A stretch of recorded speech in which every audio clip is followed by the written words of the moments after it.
Hello my friends and welcome back to the garage. I'm getting a lot of deja vu today. It feels like just a year ago we were taking a look at an RX-78 in the same style, except this one is much bigger.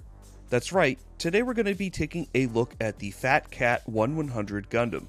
This version of the Gundam takes the Real Grade 2.0 from last year and upscales it from 1144 scale to 1100 scale, giving us this amalgamation of two high quality grades. We've heard real grades called miniature master grades before, but how is it in the reverse order? Can a real grade upscale to 1100 scale contend with the master grades we know and love officially released from Bandai? We will find out in this video. Before we start, if you could go ahead and throw a like if you liked the video and maybe even subscribe, that would mean a lot to me and would be a huge help for the channel. For full disclosure, I got this kit off Gundam, which I am not affiliated with at all. This kit cost me about $73, so about high-end Kotoki levels of master grade Gunpla when compared to official releases. Now, on to the review. The Fat Cat 1100 Gundam is comprised of 17 runners molded in 8 different colors to give us a fully color-separated Gundam. There are no multicolored runners here, and while this may be an upscaled version of the Real Grade 2.0, the runners are not a direct copy-paste. I'm not sure what technology was used to perform this upscaling, but no matter how they did it, they really didn't miss a beat when it comes to the aesthetics of the design. All the detail of the panel lines is consistent, as are the proportions. This iteration of the Gundam looks awesome in 1100 scale. The quality of the plastic is very good, and I'd wager it's better than most other third-party kits out there. It's not as perfect as Bandai's quality, but it's decently close to it. The kit that you see on screen has been completed with water slides in the box as well as a matte top coat for that finishing touch. While the aesthetics of this upscaled Real Grade 2.0 are an absolute win, assembling the kit to completion can be a little hit or miss. As is common with many third-party and bootleg kits, fitment can be very tight during construction. I wouldn't say that this is demand levels of tightness, so you can put away the pliers and rags, but some sections and joints are extremely tight. Fortunately, Fat Cat realized this and included a tool to help with the swing joint assembly in the arms. Without this tool, assembling would be really tight and a lot more difficult. Other areas that require some finesse are the shoulder joints in the upper torso, as well as the entire knee joint section of the leg. You have to press the knee joint really tightly to get it to assemble properly. Same with the shin armor that connects to the inner frame of the heel. Pushing these joints together definitely felt forced. If I used the same strength to assemble parts on, say, a Bandai kit, it definitely would have broken. I'm hoping that these tighter joints will mean that the kit will have more longevity after assembly and that the joints will remain tight. During articulation tests and while filming the B-roll, I noticed this kit remained solid throughout, which I attribute to these tight-fitting joints. Just be very careful and cautious while assembling, and you'll be okay. If you hit a snag, double check the instructions, as you may just need to use a little bit more force than usual to assemble a joint, especially in the legs. I've assembled bootleg Lego and bootleg Gunpla. Unlike those prior experiences, my fingers felt fine after assembling the Fat Cat Gundam, which is a big plus. Panel lining this kit was extremely easy. As mentioned previously in the aesthetics section, all the panel lines are consistent and of the same depth. That was one thing I was worried about with the upscaling. I didn't want the panel lines to be too big or scaled disproportionately to the larger size. Luckily, they've scaled it just right. There is a lot to panel line here, both on the main armor of the Gundam and the inner frame. Panel lining took a good portion of my build time, but that's simply because there's so much detail baked into this kit. As you articulate the completed kit, you'll see glimpses of the inner frame poke out as the armor slides to reveal this detail. While it may add time to your build process, I definitely think panel lining the inner frame is worth it for that bit of realism and detail you'll see as you pose the kit. With the panel lines being as well defined as they are, cleanup was very easy. I stuck to my typical workflow of using Tamiya accent color black and cleaning up with lighter fluid. There were very few touch-ups I needed to do. I accomplished this with a Pigma Micron .003 pen, but there were only a small handful that needed to be cleaned up this way. Much like its smaller official counterpart, the panel lining of the Fat Cat was an enjoyable process and well worth the time it took. For seam lines, we don't have much to go over, as that's the beauty of a real grade type of kit. Everything is laid out well, and any seam lines that could potentially exist run parallel to panel lines. With a few simple runs of the Pigma pen, we can mask these seam lines as panel lines, removing the need for cement, putty, or other methods of closing these seam lines. This greatly cuts down on build time and gives you a clean finished product just by following the instructions right out of the box. When it comes to color accuracy, the Fat Cat only has one issue.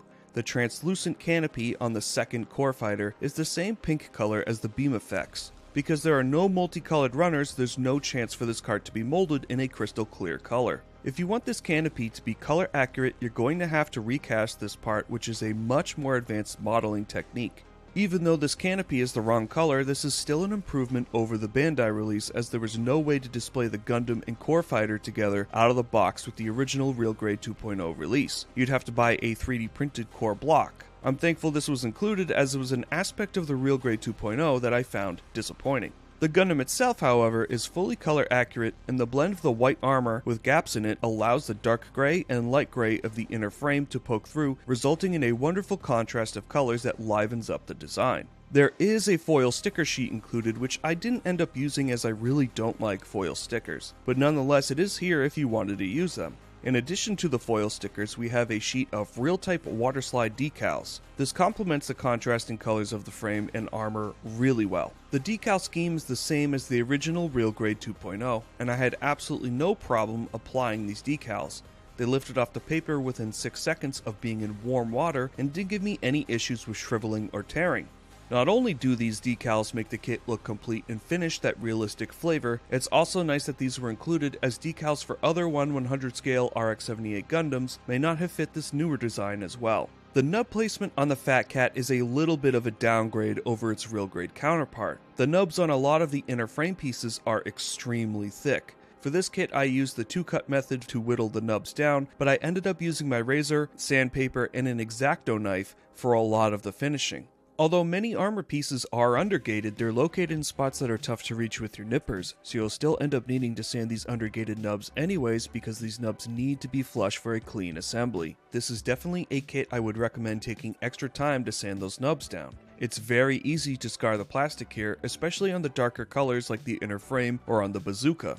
Not only that, some nubs are on curved pieces. The top side of the barrel of the bazooka is a perfect example, as the nub is directly in the center of that curve. This means you'll need to rely on sanding sponges or finesse with a knife to flatten these nubs out, as that's a spot that's not possible for the gun primer razor to flatten. Not only are the nubs on the Fat Cat time consuming, but so are the mold lines. There are mold lines on almost every single weapon of this kit. I was able to smooth these with a knife and balancer, but if I hadn't done that, you'd be able to see all these mold lines clear as day. I've given this kit a lot of praise, but the nub placement and mold lines are a bit of a bummer and will definitely keep you busy if you want a clean build once all is said and done. With the build covered, it's time to dive into the articulation.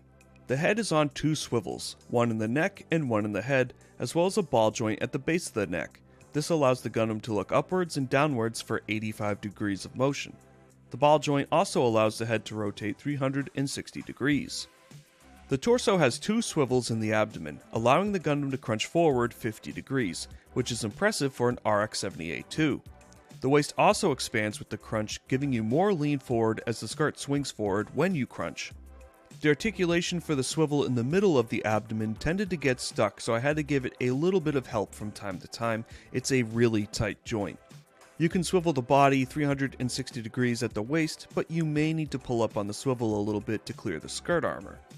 The side skirts can swing upwards 50 degrees, and swivels from front to back just a little bit. The front skirts can swing forward 90 degrees, and the rear skirts can swing backwards 25 degrees. The legs have a slight swivel forwards, but this is for the skirt splitting gimmick.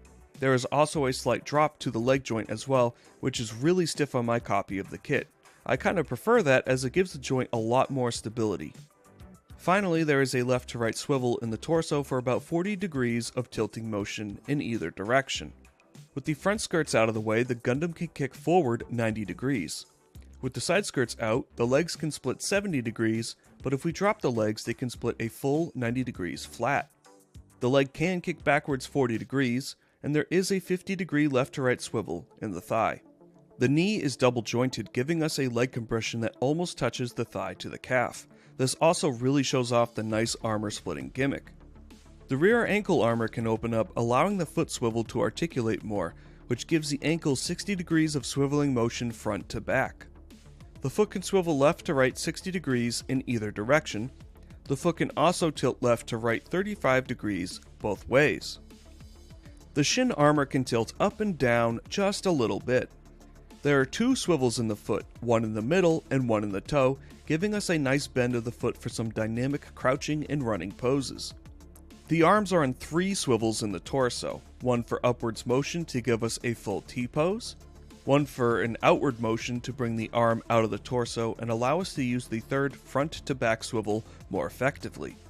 The only issue I have with the outward motion is it really didn't want to come out of the torso. I had to gently finesse this articulation out with some tweezers to move it. I'd greatly advise not moving this without a tool until you can soften the joint up just a little bit.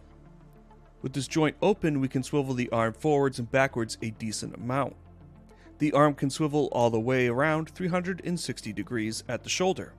The shoulder armor can swing upwards and the flaps can open up a bit. The bicep can swivel 360 degrees at the shoulder. There is a double bend at the elbow for a full bicep curl, and the wrist itself is on a ball joint so the wrist can swivel in all directions. Finally, the hand is also on a ball joint so it can swivel around as well as rotate 360 degrees. The backpack has points of articulation on the thrusters as well as on the beam sabers, so you can swing them out of the way for action poses. Unlike the original Real Grade 2.0, this 1/100 version comes with a plethora of accessories without requiring an additional set. For hands we have 2 closed fist hands, 2 shooting hands, 2 closed fist beam saber hands, 2 open hands. We also have 2 different types of action base adapters. The Gundam hammer is on a metal chain and can be swapped out for a deployed or stowed flail ball, which is really nice. We have the Gundam javelin and its effect parts. The kit comes with 4 beam sabers, 2 that sit in the backpack and 2 that can stow on the shield. We get 2 beam saber effect parts, one straight and one slashing. We get the shield with a movable handle and a wrist brace. We get 2 bazookas with movable handles and that can also stow onto the rear skirt. We get the iconic beam rifle, but we also get the super napalm attachment that can be added or removed to the beam rifle.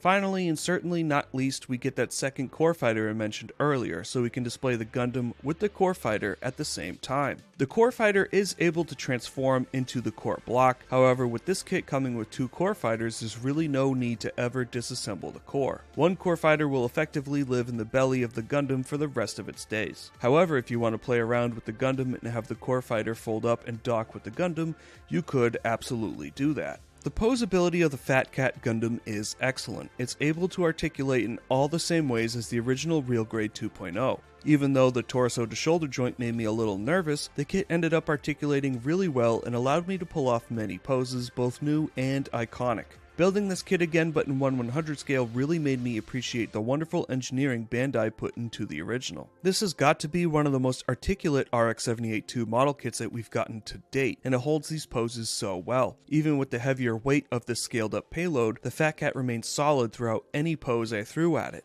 Sometimes with third-party kits, especially if it's a direct copy from Bandai, there can be posing and articulation issues, and I'm happy to say that with my copy of the Fat Cat Gundam, I didn't experience these issues at all, and I'm honestly impressed with its abilities.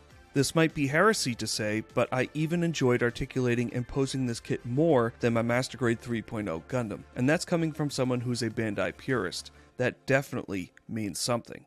Let's get into my closing thoughts and go over all the pros and cons with the Fat Cat 1/100 Gundam.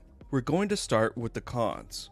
The nubs are going to take a long time to clean up and make look right. Granted, the nubs on the armor are relatively okay, but if you want a perfect finish on this Gundam, you're going to need to sand down these nubs on a lot of the frame as well as the armor. Some nubs even require sanding sponges as the razor isn't able to reach them because they're on a curved surface. The assembly of this kit is fine but can get really tight in the legs. You'll definitely need to take your time with the legs, and you may even need to use a lot of force to get these pieces to assemble properly. You can definitely tell that this is a third-party kit, however it's not as bad as some of the others on the market. Your fingers won't hurt as much as if this was a deband kit, but I could definitely see some builders being wary of breaking parts just because of how much force you need to assemble some pieces here. The torso shoulder joint needs to be articulated a lot to loosen it up, as it's an incredibly tight joint, and it's definitely a joint you'll want to use a pry tool on a few times to make sure it doesn't snap on you. It's nerve-wracking to try and pull the shoulder joint out, as you really don't have anywhere to grab onto, and you don't want to break the peg that holds the arm onto the Gundam itself, but that's really the only area to grab onto to try and articulate this joint out, so definitely be careful with the torso to shoulder joint.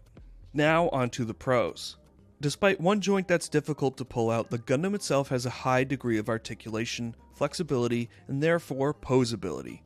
Moving this kit around for this video was a ton of fun, and having an RX-78 Gundam that's able to articulate this much while remaining solid is incredible.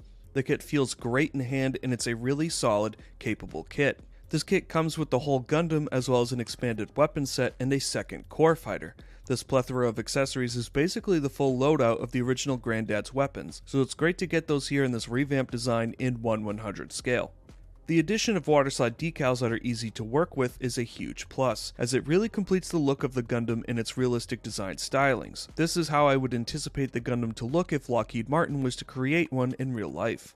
Fat Cat did an incredible job bringing a 1/144 scale kit to a larger size while keeping everything consistent. When you scale up something designed for a smaller scale, there are usually a few caveats, but not with this Gundam. This is a near perfect translation of the Real Grade 2.0 to 1/100 scale.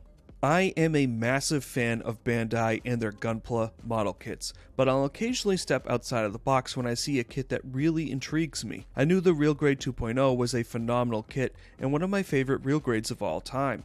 I really love 1/144 scale, but the idea of a 1/100 version of one of the best Real Grades of all time was too good to pass up. I'm very thankful that this kit exists, and while it does have its shortcomings in a few areas, the end result is worth any amount of slight frustration I had while sanding these pesky nubs or trying to figure out the tight leg fitment. I definitely need to build more 1/100 Granddad Gundams, but as of right now I can only compare this to my Master Grade 3.0 Gundam, and I prefer this 1/100 Fat Cat version over my Master Grade 3.0. It feels solid, reliable, and has no issues holding any pose. The aesthetics look so good, and I fall in love with this design all over again. Fat Cat owes Bandai their dues, as this kit wouldn't exist without the original Real Grade 2.0, but I have to give Fat Cat props for sizing a 1/144 scale kit up to 1/100 scale without missing a beat and maintaining great quality. The proportions and design of the Real Grade 2.0 excel in 1/100 scale, and I can't think of any large glaring issues that would prevent me from recommending this kit. The copy I received was solid. I know a lot of fans are a little burnt out of the original RX-78-2 design, but I think this experiment of upscaling a real grade is interesting, and this kit certainly didn't disappoint me. If you have no heartburn with the slight issues I described, I don't think you'll be disappointed either. Thank you all so much for watching this review of the Fat Cat 1/100 Gundam. If you made it this far, post a cat emoji in the comments and tell me your favorite RX-78-2 design. It could be the Beyond Global, the original, Kotoki, this version, or even the 1/35th scale version that's out there. I'm curious what people's tastes are. I want to give a huge shout out to all my subscribers, as their support means a lot to me and I wouldn't be here without them. Until the next video, stay safe, have fun, and happy building.